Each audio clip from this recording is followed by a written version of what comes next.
Rich dad and poor dad अध्याय 4 अपने काम से काम रखो। जब आखिरी बच्चा घर छोड़ चला जाता है तब अधिकतर लोग को यह एहसास होता है कि उन्होंने रिटायरमेंट की पूरी तैयारी नहीं की है और वे थोड़े पैसे अलग रखना शुरू कर देते हैं।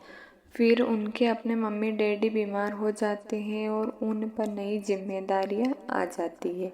तो मैं आपको या आपके बच्चों को किस तरह की संपत्तियों के संग्रह को प्रेरणा दे रहा हूँ। मेरी दुनिया में असली संपत्तियाँ कई तरह की होती है। पहली, ऐसे बिजनेस जिसमें मेरे होने की ज़रूरत न हो। मैं उनका मालिक ज़रूर हूँ परंतु उन्हें दूसरे लोग चलाते हैं। अगर मुझे वह काम करना पड़ा तो यह बिजनेस नहीं होगा, यह मेरी नौकरी होगी। दूसरा, स्टॉक। तीसरा है ब्रांड। चौथा है फंड।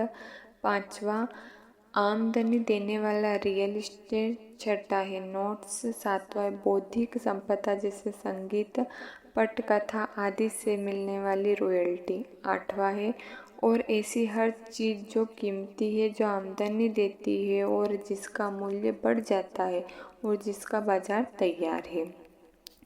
जब मैं एक छोटा बच्चा था तो मेरे पढ़े लिखे डैडी ने मुझे एक सुरक्षित नौकरी ढूंढने की सलाह दी। दूसरी तरफ मेरे अमीर डैडी ने मुझे ऐसी संपत्तियों को इकट्ठा करने की सलाह दी जिन्हें मैं पसंद करता था। अगर तुम इन्हें पसंद नहीं करते होंगे तो तुम इनका ध्यान नहीं रख पाओगे। मैं रियल एस्टेट इसलिए इकट्ठा करता हूँ क्योंकि मुझे इमारत और ज़मीन से प्यार है।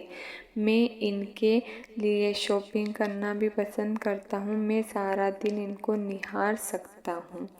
जब समस्या आती है तो समस्या उतनी बुरी नहीं होती है कि उनके कारण रियल एस्टेट के लिए मेरा प्यार कम हो जाए। ऐसे लोग जो रियल एस्टेट से नफरत करते हैं उन्हें इसे नहीं खरीदना चाहिए।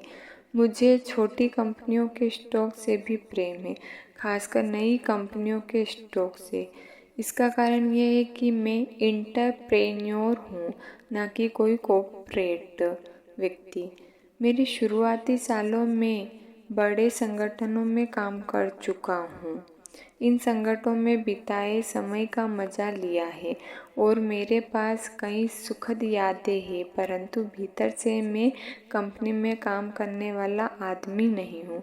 मुझे कंपनी शुरू करना अच्छा लगता है परंतु उन्हें चलाना अच्छा नहीं लगता। इसलिए मैं जो शेयर खरीदता हूँ वे भी सामान्य छोटी कंपनी के होते हैं और कई बार तो मैं कंपनी शुरू करता हूँ और उसे सार्वजनिक बना देता हूँ।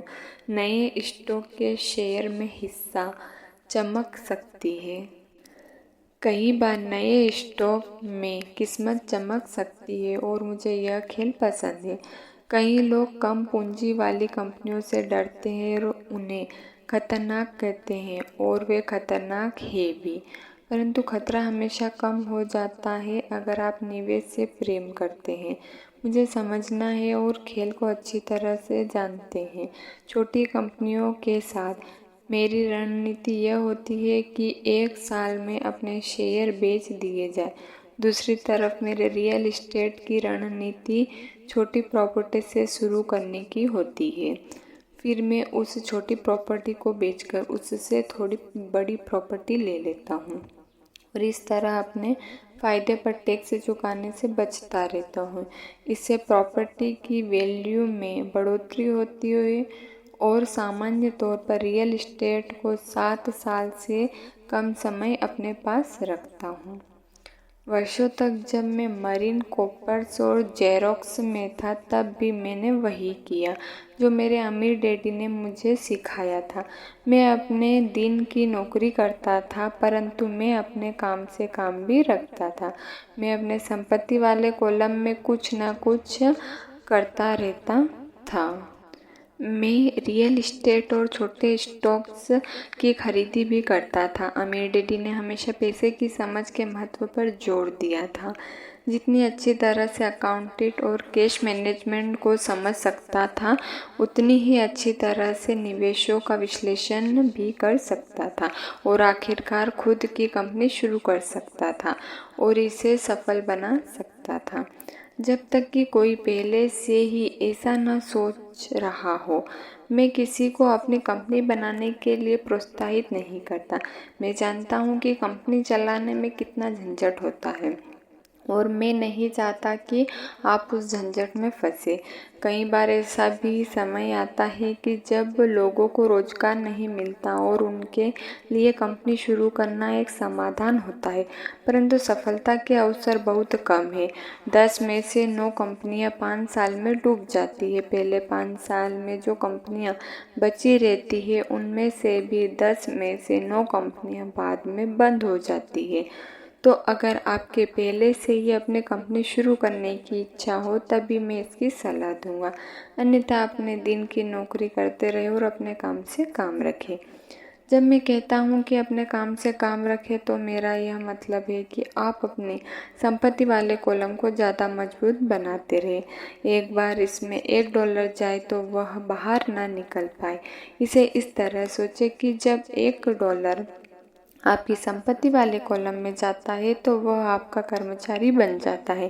पैसे के बारे में सबसे अच्छी चीज़ यह है कि यह हर दिन 24 घंटे काम करता है और ऐसा पीढ़ियों तक कर सकता है। अपने दिन की नौकरी करते रहे, एक अच्छे मेहनती कर्मचारी की तरह काम करें, परंतु अपने संपत्ति वाले कॉलम को बढ़ाते रहें। जब आपका कॉलम बढ़ता है तब आप सुख भोग की चीज़ें खरीद सकते हैं। इस बारे में एक ज़रूरी तथ्य यह है कि अमीर लोग सुख भोग की चीज़ें सबसे बाद में खरीदते हैं, जबकि गरीब और मध्य वर्गीय लोग सुख भोग की चीज़ें सबसे पहले खरीदते हैं। गरीब और मध्य वर्गीय लोग अक्सर बड़े घर, हीरे, फर, ज्वेलरी या नाव जैसी सुख भोग की चीज़ें इसलिए खरीद लेते हैं ताकि वे अमीर दिख सकें। वे अमीर दिखते हैं, असल में वे उधार में गहरे फंसते चले जाते हैं। वे लोग जिनके पास पीढ़ियों से पैसा है, जो लंबे समय से अमीर है, वे अपने संपत्ति वाले कॉलम को सबसे पहले बनाते हैं। फिर संपत्ति वाले कॉलम से होने वाली आमदनी उनके लिए सुख भोग की चीज़ें खरीद लेती है। गरीब और मध्य वर्गीय लोग अपने खून पसीने की कमाई और बच्चों की विरासत की कीमत पर सुख भोग की चीज़ें खरीदते हैं। सच्ची सुख भोग असली संपत्ति में निवेश करने और उसे विकसित करने का प्रोत्साहन है। उदाहरण के तौर पर जब मेरी पत्नी और मेरे पास हमारे अपार्टमेंट हाउसेस से अतिरिक्त पैसा आने लगा तो वह बाजार गई और अपने लिए कार खरीद लाई। इसमें जरा सी भी मेहनत या जोखिम नहीं था, क्योंकि अपार्टमेंट हाउसेस के कारण उसने कार खरीदी थी, परंतु उसे इसके लिए 4 साल का इंतज़ार करना पड़ा था। जब रियल एस्टेट पोर्टफोलियो बढ़ रहा था और आखिरकार उसने इतना अतिरिक्त पैसा दे दिया था कि कार खरीदी जा सके। परंतु कार की यह सुख भोग दरअसल एक सच्चा पुरस्कार है, क्योंकि उसने यह साबित कर दिया था कि वह अपने संपत्ति वाले कॉलम को सही तरह से बढ़ाना चाहती है। अब उसके लिए उस कार की कीमत सामान्य रूप से खरीदी गई है कार से कहीं ज़्यादा है। अधिकतर लोग अक्सर इच्छा जगाने पर बिना सोचे समझे जाते हैं और कर्ज पर कार या सुख भोग की कोई और चीज़ खरीद लाते हैं। हो सकता है कि वे ज़िंदगी से ऊब चुके हो या उन्हें सिर्फ एक नए खिलौने की ज़रूरत हो। कर्ज पर सुख भोग की चीज़ें खरीदने से देर सबेर वह आमदनी उस चीज़ से चिढ़ने लगेगा, क्योंकि उसके कारण जो कर्ज लिया था वह एक बार भार बन गया है उस आदमी के लिए।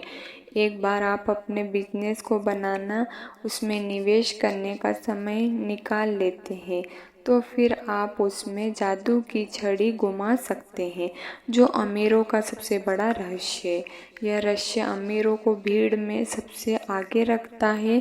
अपने काम से काम रखने का इनाम जो आपको उस राह पर चलने के लिए मिलता है जिस पर अमीर लोग चलते हैं।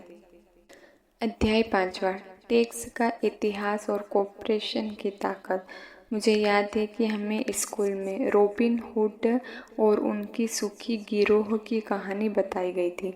मेरे स्कूल टीचर का मानना था कि यह केविल कॉस्टनर की तरह के एक रोमांटिक हीरो की अद्भुत कहानी है जो अमीरों को लूटता था और गरीबों में बांट देता था।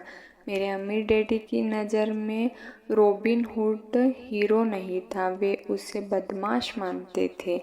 रॉबिन हुड को गुजरे हुए तो लंबा समय गुजर चुका है, परंतु उसके अनुचर आज भी जिंदा है। कितनी बार मैंने लोगों को यह कहते सुना है कि इसके लिए अमीर लोग पैसे क्यों नहीं देते, या अमीरों को और ज़्यादा टैक्स देना चाहिए और इसे गरीब में बांट देना चाहिए। रॉबिन हुड का यह विचार था कि अमीरों से लेकर गरीबों में बांट दिया जाए। गरीब और मध्य वर्ग के लोग के लिए सर्वाधिक कष्ट का कारण है। इसी रॉबिन हुड आदर्श के कारण मध्य वर्ग पर टैक्स का इतना भारी बोझ लदा हुआ है। सच्चाई तो यह है कि अमीर पर टैक्स लगाता ही नहीं है। गरीबों की भलाई के लिए जो पैसा लगता है वह मध्य वर्ग से आता है, खासकर शिक्षित और ऊंची आमदनी वाले मध्य वर्ग से। टैक्स के बारे में पूरी तरह से समझने के लिए हमें इसकी ऐतिहासिक पृष्ठभूमि को समझने की ज़रूरत है। हमें टैक्स के इतिहास को जानने की ज़रूरत है। हालांकि मेरे पढ़े लिखे डैडी शिक्षा के इतिहास पर कमाल का ज्ञान रखते थे, परंतु मेरे अमीर डैडी के इतिहास के विद्वान थे। अमीर डैडी ने माइक और मुझे यह समझाया कि इंग्लैंड और अमेरिका में पहले कोई टैक्स नहीं लगते थे। कभी कभार युद्ध का खर्च जुटाने के लिए कुछ समय के लिए टैक्स जरूर लगा करते थे। राजा या राष्ट्रपति मुंह से कह देते थे और हर आदमी उनकी कही बात मानकर अपने सहयोग देता है। ब्रिटेन में 1799 से 1816 से बीच नेपोलियन से युद्ध के समय टैक्स लगाया गया था, और अमेरिका में 1861 से 1865 के बीच हुए सिविल वॉर के खर्च को जुटाने के लिए टैक्स लगाया था। 1874 में इंग्लैंड ने इनकम टैक्स को अपने नागरिक पर स्थायी रूप से लागू कर दिया था। 1913 में संविधान के 16वें संशोधन के साथ अमेरिका में भी आयकर स्थायी रूप से लागू हो गया था। एक समय था जब अमेरिका लोग टैक्स विरोधी हुआ करते थे। चाय पर बहुत ज़्यादा टैक्स लगने के कारण ही बोस्टन पर प्रसिद्ध टी पार्टी की घटना हुई थी, जिससे क्रांतिकारी युद्ध को ताकत मिली थी। इंग्लैंड और अमेरिका दोनों को ही नियमित इनकम टैक्स के विचार को जनता के गले उतारने में लगभग 50 साल का समय लगा। इन ऐतिहासिक तिथियों से हमें यह पता नहीं चल पाता है कि दोनों ही मामलों में टैक्स शुरू में केवल अमीरों पर लगाए गए थे। अमीर डैडी चाहते थे कि माइक और मैं इस बात को कभी नहीं भूले।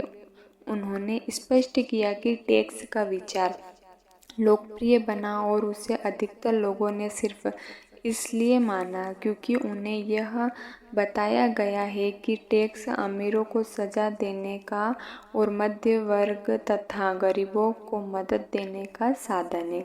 इसी कारण जनता ने टैक्स कानून के समर्थन में वोट दिए और यह वैधानिक बन गया। हालांकि इसका मकसद अमीरों को दंड देना है, परंतु दरअसल यह उन्हीं लोगों को दंड देता है जिन्होंने इसका समर्थन किया था, यानी गरीब और मध्य वर्ग के लोग। एक बार सरकार ने पैसे का स्वाद चख लिया तो उसकी भूख बढ़ती गई। अमीर डैडी ने कहा, तुम्हारे डैडी और मैं पूरी तरह विरोध में हैं। वह एक सरकारी है और मैं एक पूंजीपति हूँ। हमें विपरीत व्यवहार के कारण पैसा मिलता है और हमारी सफलता अलग अलग मानदंडों पर तोली जाती है। उन्हें पैसा खर्च करने और लोगों को काम देने के लिए पैसे दिए जाते हैं। वे जितना ज़्यादा खर्च करते हैं